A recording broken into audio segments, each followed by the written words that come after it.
3, 2, 1. Bismillahirrahmanirrahim. Dengan demikianlah Bapak Ibu, launching aplikasi Regita Apix dan Sinidia BLUD telah resmi diluncurkan.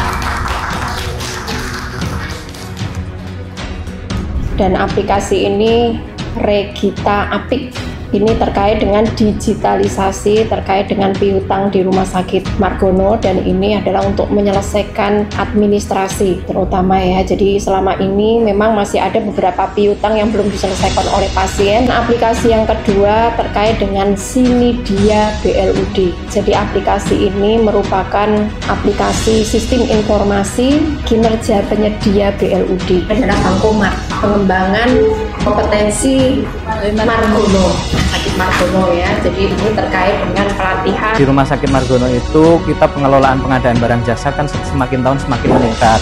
Nah itu dibutuhkan tata kelola pengadaan barang jasa yang akuntabel. Kita juga nanti ingin menyusun database penyedia barang jasa berdasarkan hasil evaluasi penilaian kinerja barang jasa, yang itu nantinya kita feedbackkan ke penyedia barang jasa seperti itu.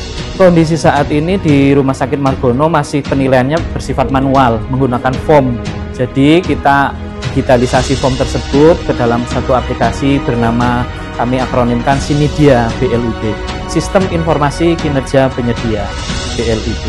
Kualitas pelaksanaan pekerjaan dari penyedia barang jasa atau vendor atas pelaksanaan kontrak di Rumah Sakit Margono. Ada ketepatan waktu, terus layanan, komunikasi, dan biaya. Itu yang kita nilai berdasarkan parameter yang ditentukan di Perpres Pengadaan Barang Jasa Pemerintah. Jadi gagasan inovasi ini dilatar belakangi oleh adanya tren tingginya piutang di Rumah Sakit Margono Soekario dari tahun ke tahun. Kemudian pada saat ini adalah masih dilakukan penagihan secara manual. Jadi itu akan ada pemborosan di sisi belanja untuk jasa ekspedisi dan juga perjalanan dinas manakala akan dilakukan penagihan. Aplikasi ini, inovasi ini adalah mengintegrasikan antara data piutang pasien di administrasi keuangan dengan data rekam medis dari master data pasien. Nah dari situ nanti akan terkoneksi dengan WA reminder atau nomor WA dari penanggung jawab pasien, yang nantinya outputnya adalah surat tagihan dan WA reminder yang akan langsung diterima oleh penanggung jawab pasien. Jadi dalam bentuk digital. Perlu saya sampaikan bahwa Bankomat Dikdaya ini berawal dari bahwa rumah sakit punya kewajiban untuk mengembangkan kompetensi pegawainya minimal 20 JPL untuk 60% pegawai. Dan saat itu kita kena pandemi COVID, itu sangat sulit pengembangan itu karena kita harus mengirim keluar, pembiayaan tinggi dan sebagainya, sehingga tidak tercapai. Kemudian kita ada inovasi digitalisasi.